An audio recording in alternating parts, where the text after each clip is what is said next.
menanamkan nilai-nilai moralitas yang baik, bahwa kepada teman itu harus saling menyayangi, saling menghormati, kalau kemudian tidak boleh saling menyakiti, kalau misalkan disakiti itu dampaknya adalah seperti ini misalnya begitu.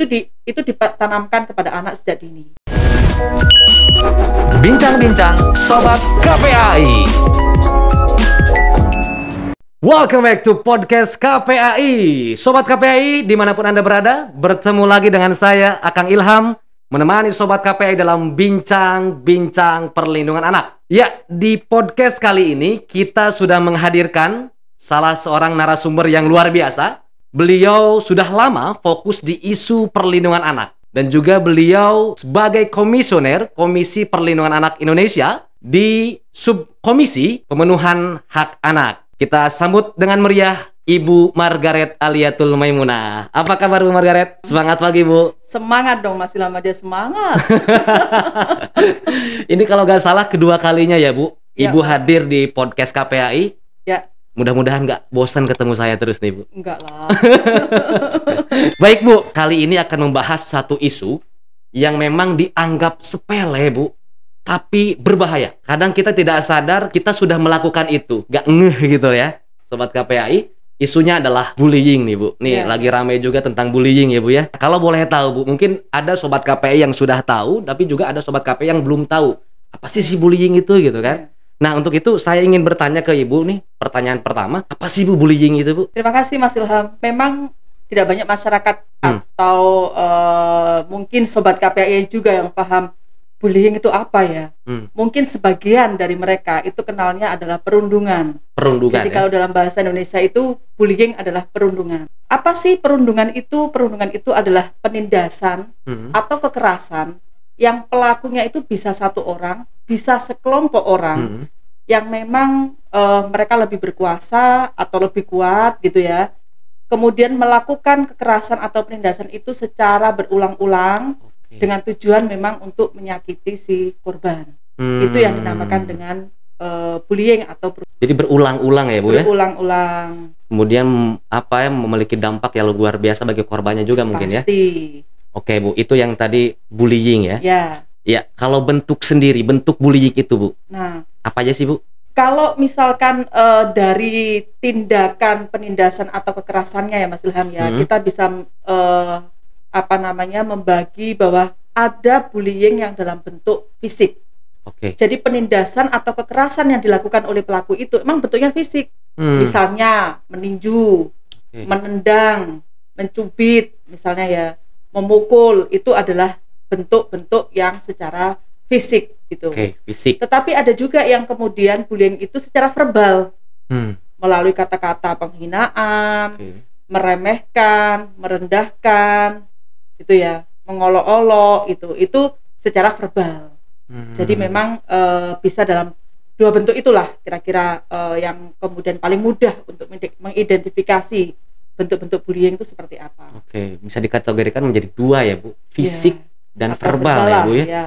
Ini kan sekolah masih PJJ ya Bu ya, Ya. belum PTM ya Bu ya. Ya. Memang ada ya Bu untuk saat ini kasus bullying di sekolah ataupun ya di lingkungan sekolah lah Bu. Iya, ada lah Mas Ilham. Ada ya, kan jauh Bu, daring nih. Ya, hari ini memang dari 2020 kita PTM ya, belum tatap muka. Kemudian kita melakukan PJJ, pembelajaran jarak jauh, yang rata-rata itu adalah secara online, gitu kan. Tetapi ternyata Mas Ilham, yang namanya bullying ini itu juga bisa terjadi secara online, yang kemudian kita sering dengar namanya menjadi cyberbully. Cyberbully. Jadi cyberbully itu adalah tindak penindasan atau kekerasan atau aktivitas bullying lah, gitu ya, yang dengan definisi yang tadi. Tetapi terjadinya tidak secara langsung, tapi terjadi dengan menggunakan media online, misalnya bisa melalui Facebook, berbagai platform media sosial itu bisa menjadi sarana atau media terjadinya bullying yang kemudian kita sebut sebagai cyberbully. Jadi bisa terjadi melalui Facebook, kemudian WhatsApp dan lain sebagainya.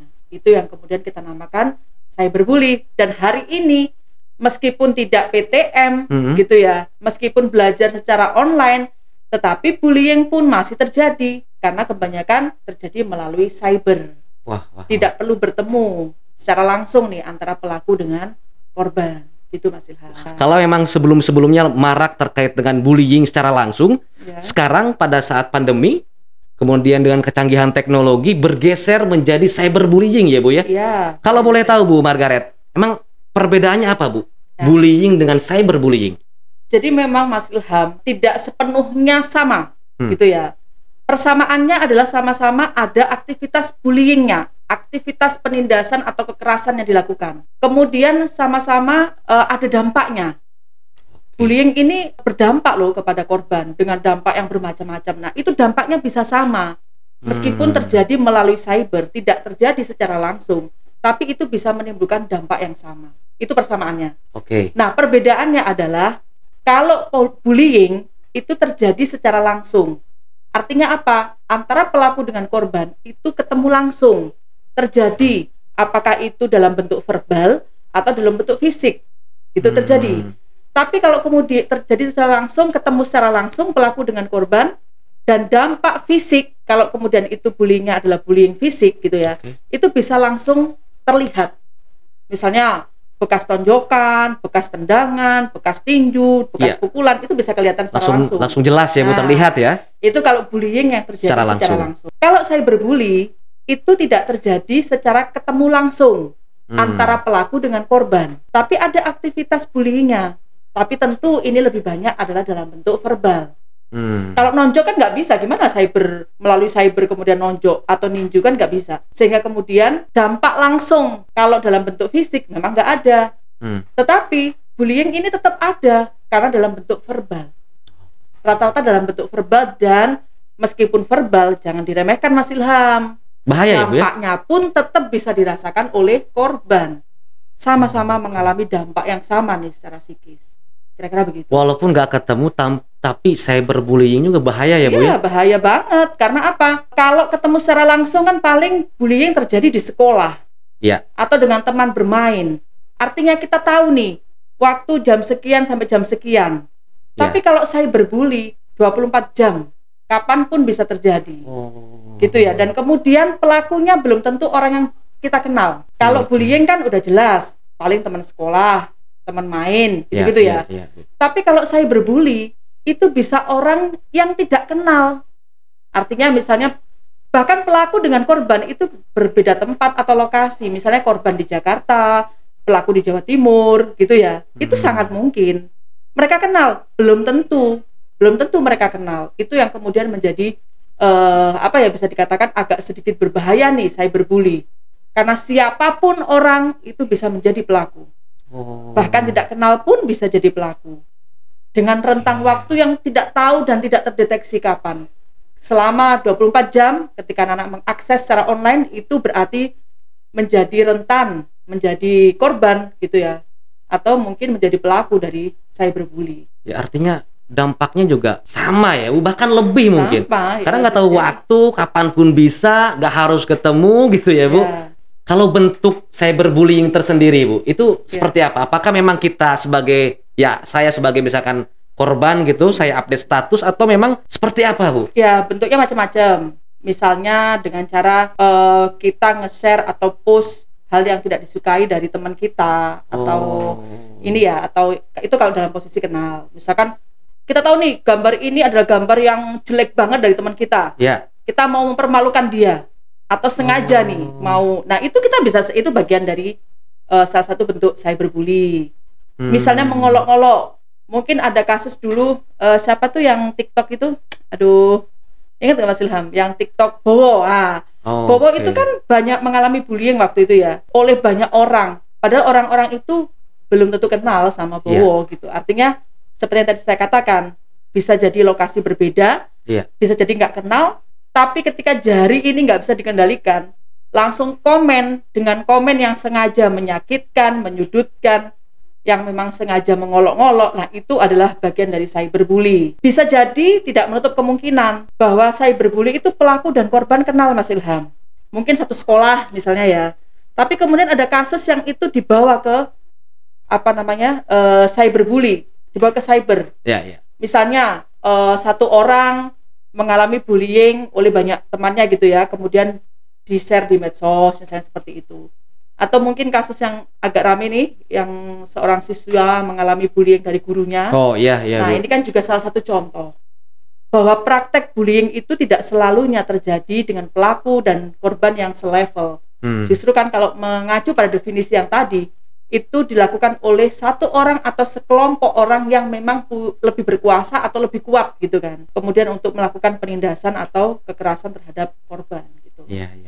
Jadi bisa jadi ya guru atau orang dewasa gitu. Kadang kita melontarkan olok-olokan untuk bercanda tapi nggak sadar kalau itu kita sudah membuli ya. Nah, itu harus kita sadari nih Bu ya. Betul. Yang paling sering itu kan kita itu kadang-kadang ngepost itu loh, tidak pakai dipikir gitu. Langsung aja sharing, nggak pakai disaring dulu. Kira-kira ini akan menyakiti orang lain kah misalnya, atau ini akan menimbulkan apa misalnya gitu kan. Nah itu kadang-kadang kalau anak sekarang kan ya sudah maunya misalnya bertengkar dengan teman, ya malah share aja ke post kan, ngata-ngatai apa segala macam. Jadi betul-betul memblow up atau men-share kondisi-kondisi kayak gitu di publik gitu. Padahal kalau bicara padahal itu bukan konsumsi online, umum ya Bu ya. Kalau bullying yang secara langsung kan paling konsumsinya orang itu aja. Tapi kalau udah cyberbully, semua orang bisa melihat lintas tanpa batas. Artinya itu bisa antar daerah, bisa antar negara dan lain sebagainya. Kalau melihat dampak nih, ini banyak orang tua ataupun sobat KPAI di rumah, memang dampaknya apa sih Bu? Sebahaya apa Bu dampak bullying ataupun cyberbullying? Dampaknya itu bisa sampai pada titik yang sangat membahayakan Mas. Pertama ya, yang jelas korban itu pasti akan mengalami dampak psikologis. Oke, psikologis. Yang namanya dia mengalami tekanan terus-menerus yang berulang-ulang, kalau itu terjadi di sekolah, pasti dia udah mengalami rasa takut mau pergi ke sekolah. Gitu ya, udah mengalami rasa stres. Kemudian dia menjadi menjadi kayak males mau berkumpul dengan banyak orang, kemudian merasa malu, merasa sendiri, gitu-gitu ya. Belum kemudian karena stres yang parah ke dia menyebabkan kemudian menyebabkan dia mengalami gangguan kesehatan. Misalnya karena terlalu stres banget, bisa mengalami gangguan pencernaan, misalnya seperti itu, dan lain sebagainya. Nah, pada titik tertentu, tentu dia menjadi tidak bersemangat kembali dalam belajar. Bahkan pergi ke sekolah pun dia bisa males, gitu ya. Dia menutup diri dari lingkungan, misalnya dari pertemanan dan lain sebagainya. Nah, pada kondisi tersebut tentu itu mengganggu dong akademiknya dia, mengganggu proses belajarnya dia. Jadi terhambat ya Bu ya. Pada titik tertentu, ketika dia nggak kuat gitu ya, dengan tekanan atau kondisi psikologis yang dia alami akibat dari adanya bullying itu, dia bisa ingin bunuh diri Mas Ilham, ingin mengakhiri hidupnya karena merasa hidupnya jadi kayak nggak berarti, kayak malu lah, udah banyak orang tahu aku begini gitu, saya kayak gitu. Dia bisa ingin mengakhiri hidupnya. Nah, tentu ini sangat berbahaya banget ya. Dan dampak bullying ini Mas Ilham itu bisa dialami oleh korban itu bertahun-tahun. Misalnya nih, bullying terjadi pada saat dia masih kecil. Ketika dia tidak dilakukan penguatan gitu ya, secara psikologis, nah ini bisa berdampak sampai ketika dia dewasa, gitu. Makanya sangat mempengaruhi bagaimana atau pola dia pembentukan pada dirinya gitu ya. Oke, berarti ketika menjadi korban bullying Bu, dampaknya akan terus menerus ya? Bisa nggak Bu? Bisa jadi nggak ketika anak korban kemudian dibully terus menerus, dia akan menjadi pelaku? Tidak menutup kemungkinan, tergantung pada bagaimana cara dia kemudian menyikapi itu, menyikapi bullying yang dialami. Kalau kemudian dia tidak ada bantuan dari pihak lain, orang lain untuk kemudian bagaimana mengatasi atau menyikapi bullying itu secara positif gitu ya, tentu dia akan dapat juga membawanya menjadi negatif. Makanya dia butuh dukungan dari berbagai pihak yang ada di sekitar dia ketika dia mengalami bullying. Itu sangat penting untuk bagaimana menumbuhkan rasa percaya diri dan lain sebagainya lah Mas Ilham. Ya, artinya ngeri Bu, kalau memang tidak ditangani secara baik bisa jadi bunuh diri tadi ya Bu. Jangan sampailah anak-anak kita ataupun anak Indonesia ya sampai ketika dibully ataupun ngebully sampai bunuh diri. Artinya kan dampak psikologi dan juga kesehatan yang sangat luar biasa ya Bu. Betul. Itu kan tadi dampak ya Bu ya. Otomatis kan ini harus dicegah. Ya. Ini harus diputus tali rantainya sehingga memang tidak ada anak menjadi objek bully ataupun sebagai subjek bully, Bu. Ya. Nah, kalau boleh tahu, Bu, apa sih pencegahan yang baik dan efektif ketika ataupun ingin memutus tali rantai cyberbully ataupun bullying, Bu? Sebenarnya sih kalau untuk upaya mengatasi problem bullying ya, baik itu pencegahan maupun penanganan, menurut saya sih tidak bisa kalau kemudian hanya satu pihak nih yang punya kewajiban untuk melakukan itu. Tentu ini dibutuhkan beberapa pihak untuk bersama-sama ya dalam upaya pencegahan dan penanganan bullying ini gitu. Misalnya saja, tentu kita membutuhkan kehadiran negara. Kehadiran negara misalnya dalam hal ini berarti bisa dalam bentuk kebijakan yang mendukung pencegahan bullying dan penanganannya misalnya gitu ya. Kemudian sistem peradilan, sistem perlindungan anak misalnya di berbagai aspek gitu ya. Nah, kalau kita melihat pada kebijakan negara, sebenarnya kan negara udah punya nih. Sudah hadir ya, Bu? Ada kebijakan itu ya, Bu, mengatur tentang bullying. Misalnya di dalam Undang-Undang Perlindungan Anak, Undang-Undang Nomor 35 tahun 2014. Ada di pasal 54 yang mengatur terkait bahwa anak itu harus mendapatkan perlindungan di satuan di lingkungan satuan pendidikan gitu ya. Dari praktek kekerasan. Nah, salah satu dari bentuk kekerasan itu adalah bullying. Nah, ini tentu sudah menjadi upaya perlindungan nih Mas Ilham. Atau masih di dalam Undang-Undang Perlindungan Anak pun kan juga ada nih ancaman hukuman bagi orang yang melakukan tindak kekerasan. Misalnya ya? Gitu ya. Kalau ancamannya ringan, hukumannya pun 2,6 tahun ancaman pidananya gitu ya. Kalau misalkan kemudian agak parah, meningkat menjadi ancamannya menjadi 5 tahun. Kalau sampai mengakibatkan meninggal dunia misalnya, ancamannya sampai 15 tahun gitu kan. Jadi sudah ada sebenarnya. Sebetulnya negara juga sudah hadir ya, Bu? Ada gitu. Hanya kemudian selanjutnya adalah kalau kebijakan sudah ada, kemudian negara harus memastikan dong implementasi dari kebijakan ini memang seperti dapat berjalan gitu, dapat dijalankan oleh pihak-pihak atau stakeholder yang memang terkait atau yang punya kewenangan di situ. Termasuk cyberbully, itu kan juga ada undang-undang ITE-nya, Mas. Di pasal 45 Undang-Undang ITE yang tahun 2016 itu kan juga ada aturan. Jadi kalau yang pelaku kekerasan bisa diancam 4 tahun atau denda 750 juta begitu kan. Jadi sebenarnya aturannya sudah ada. Itu dari sisi negara. Gitu artinya ya. Negara sudah hadir nih, Bu ya? Ya, gitu kan. Nah, yang kedua, sangat penting ada peran dari keluarga, orang tua atau masyarakat nih. Atau katakanlah orang tua dan keluarga dulu deh, gitu ya, sebagai salah satu kelompok yang dekat dengan anak. Misalnya apa? Ya dengan menjalankan pengasuhan yang berkualitas. Kalau yang berkaitan langsung dengan ini, dengan bullying misalnya ya, setidaknya orang tua itu memahamkan kepada anak, menanamkan nilai-nilai moralitas yang baik, bahwa kepada teman itu harus saling menyayangi, saling menghormati, kalau kemudian tidak boleh saling menyakiti, kalau misalkan disakiti itu dampaknya adalah seperti ini misalnya begitu. Itu ditanamkan kepada anak sejak dini. Kemudian yang berikutnya dipahamkan juga tentang bullying itu apa. Jangan melakukan bullying. Dengan teman itu harus yang pokoknya saling menyayangi deh. Harus akur lah ya. Harus gitu. baik-baik lah ya. Jangan tengkar-tengkar dan perlu ditanamkan bahwa ada dampak. Dampak pada korban, pada anak yang mengalami bullying. Termasuk ada konsekuensi hukum bagi pelaku, itu harus ditanamkan ke anak, sehingga anak itu kalau mau melakukan bullying kepada temannya, dia mikir gitu kan, mikir kalau ada konsekuensi hukum nih yang harus saya jalani kalau nanti saya menjadi pelaku, sekaligus mikir, oh kasihan ya temanku kalau nanti dia mengalami kayak gitu, aku nggak mau jadi korban, jadi aku nggak mau disakiti, jadi aku nggak mau menyakiti teman saya. Misalnya hal kayak gini ini penting sekali harus diberikan pemahaman untuk tentang diberikan itu ya. Pemahaman kepada anak-anak. Kalau untuk yang cyberbully, tentu anak-anak harus dipahamkan tidak cukup pengasuhan berkualitas saja, tetapi pengasuhan berkualitas yang berperspektif literasi digital itu menjadi sangat penting. Misalnya anak-anak dipahamkan juga tentang adanya salah satu bentuk kejahatan cyber, yaitu cyberbully. Pentingnya untuk menjaga jari dalam komen, dalam nge-post, dalam apapun gitu ya, dalam nge-share apapun harus diperhatikan. Saring sebelum sharing tadi ya, Bu ya? Iya betul.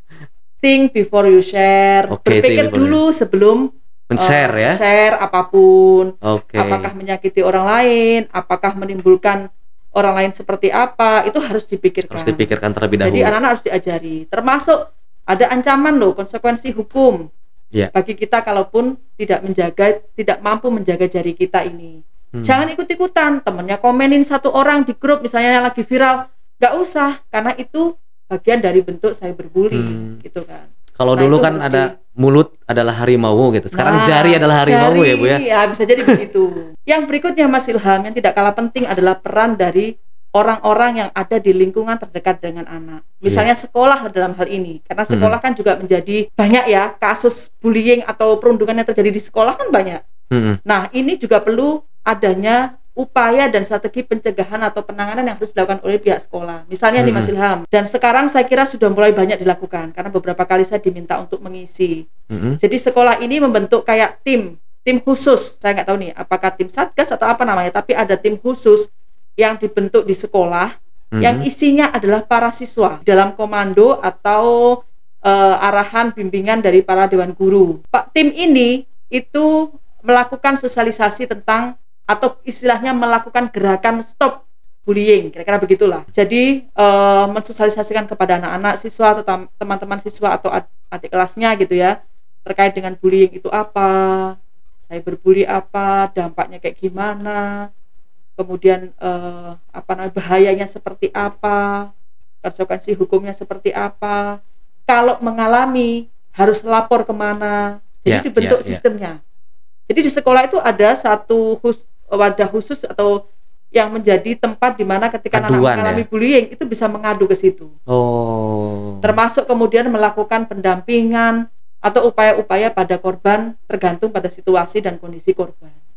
Itu Mas Ilham. Artinya harus banyak stakeholder ya Bu? Ya. Tidak bisa KPAI sendiri? Tidak bisa. Tidak bisa orang tua sendiri? Tidak bisa. Tapi harus bareng-bareng, harus bersama ya? Harus bersama. Negara sudah hadir, tinggal bagaimana kita mengaplikasikannya. Kita mengajak anak-anak untuk tidak membuli kalau gitu ya Bu ya? Baik, nah ini kan banyak pertanyaan nih Bu. Mungkin salah satunya mungkin Sobat KPAI dan kita juga mungkin pernah ngalami ya dibully. Nah mungkin saya juga agak kebingungan Bu, kalau kita jadi korban nih, kita harus seperti apa sih Bu? Peran orang tua ataupun peran anak sendiri yang jadi korban bullying seperti apa sih Bu? Yang jelas yang harus di-note ya, bahwa tindakan bullying yang dialami oleh kita ataupun anak kita itu harus di speak out, harus disampaikan, harus ngomong ya, adukan ya Bu ya, karena itu menjadi salah satu upaya kita untuk men-stop bullying. Kalau kita tidak melakukan upaya speak out gitu ya, itu sama dengan kita membiarkan praktek bullying itu akan terjadi dan terus terjadi dengan korban yang belum tentu kita. Tapi ketika kita tidak men-stop, maka pelaku tidak jerat dan dia bisa melakukannya kepada orang lain.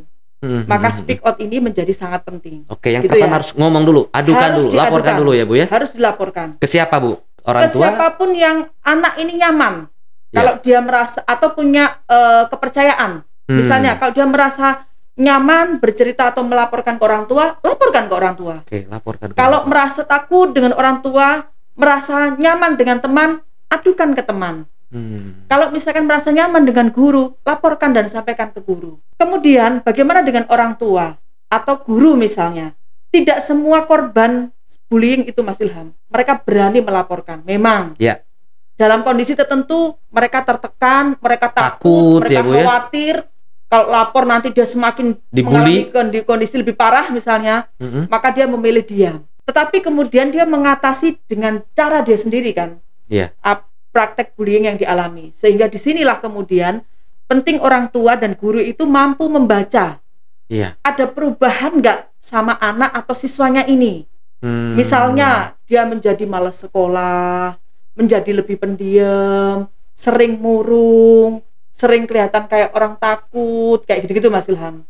Nah ini tentu butuh pendekatan untuk melakukan penggalian atau pendalaman kepada anak tentang kondisi yang dia hadapi, gitu ya. Tapi orang tua harus aware, guru pun juga harus sudah ada antena nih kalau misalkan ada perubahan sikap atau perilaku pada seorang anak yang tidak seperti biasanya, misalnya begitu.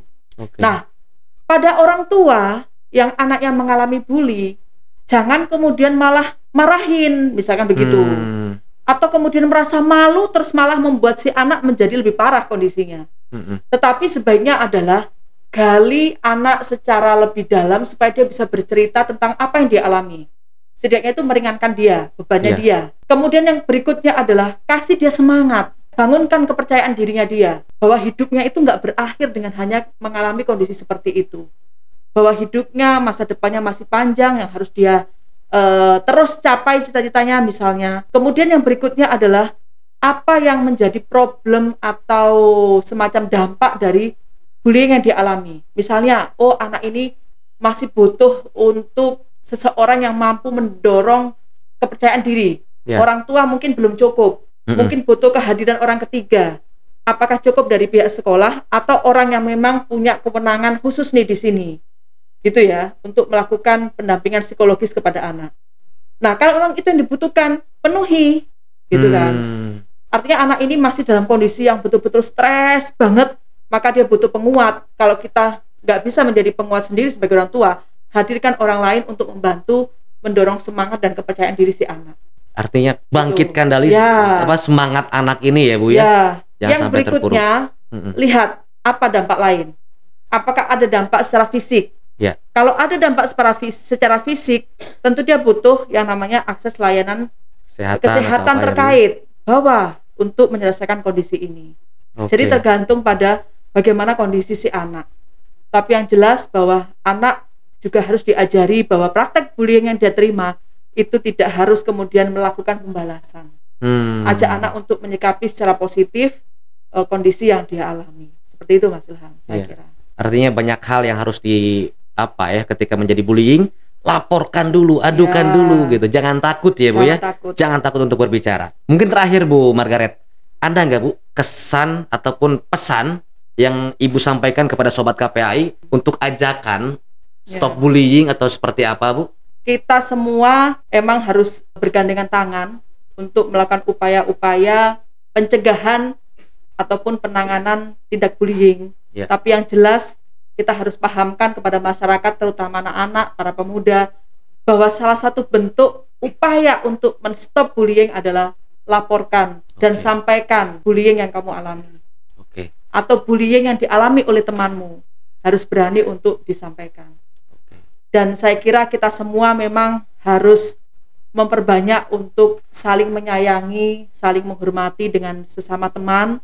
Saling peduli ya Bu ya? Saling peduli. Jadi inilah kemudian yang juga menjadi salah satu poin kuat bahwa kita itu nggak bisa melakukan atau menyakiti teman kita atau orang lain. Mungkin itu kali Mas Ilham yang bisa disampaikan. Adukan, jangan takut. Stop cyberbullying, stop bullying. Baik, Ibu Margaret, terima kasih banyak Bu. Sama-sama, luar biasa, isunya sudah kita bahas tuntas nih Bu. Dari akar-akarnya sampai ke atas-atasnya. Mudah-mudahan ini bermanfaat bagi seluruh Sobat KPAI Bu. Amin. Yang menonton. Ya itu tadi Sobat KPAI, kita sudah membahas isu bullying ataupun cyberbullying dengan Ibu Margaret. Tentunya mudah-mudahan bermanfaat bagi Sobat KPAI dimanapun Anda berada. Jangan lupa like, comment, share, and subscribe di bawah ini, agar kita juga mengetahui video-video terbaru tentang podcast di KPAI. Salam sehat untuk anak Indonesia. Terima kasih Ibu Margaret, terima kasih semuanya. Bincang-bincang Sobat KPAI.